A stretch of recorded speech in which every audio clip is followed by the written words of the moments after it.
Shimon Freedman is the international media spokesman for COGAT, which is the Coordination of Government Activity in the Palestinian Territories.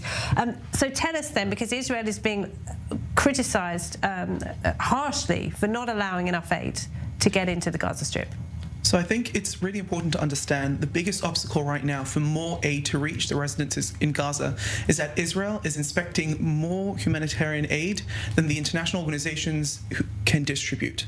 The international organizations on the ground are those who are responsible for distributing the aid, and they just don't have the capacity to deliver and distribute that aid at the same rate. Like UNRWA, like the World Food Programme. So there are a variety of organizations, UN organizations, working on the ground, and those organizations need to increase their capability of distributing the aid. Israel has taken several steps to increase our ability to inspect aid. We started with only inspecting aid in the Nitzana crossing. We opened another one in Kerem Shalom. We then added more manpower, more hours, additional scanning equipment, all for us to get to where we are today, where we can now scan 44 trucks an hour in both crossings combined. But that is much larger than the amount of humanitarian aid that the international organizations can then distribute.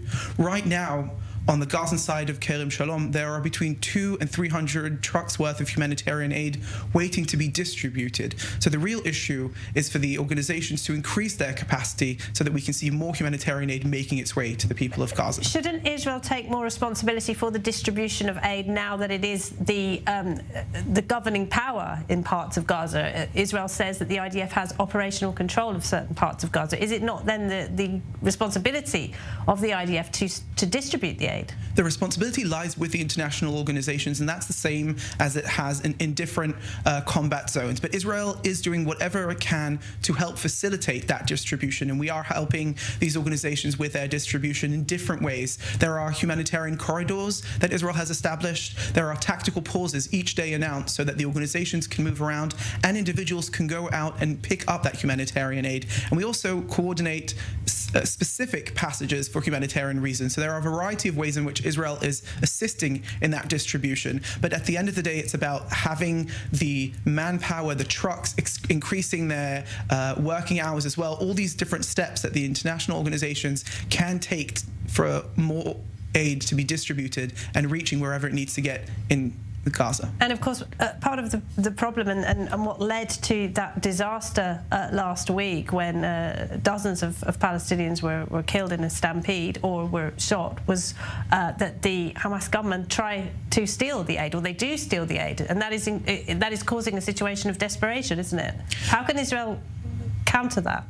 So there are different ways to try and help these convoys reach where they need to get, and different ways in making sure that aid is getting to northern Gaza. For example, we've started working with different countries, and we've seen over 20 airdrops of aid. So that already jumps over the problems of the international organizations distributing the aid, making sure that the aid gets to where it needs to get to. And there are different ways for us to help facilitate the distribution of the aid to make sure that it's getting to the people of Gaza. I mean, could the IDF accompany the aid trucks to make sure that they are safe and they do get to the people that need it, or would that be creating extra complications for the IDF?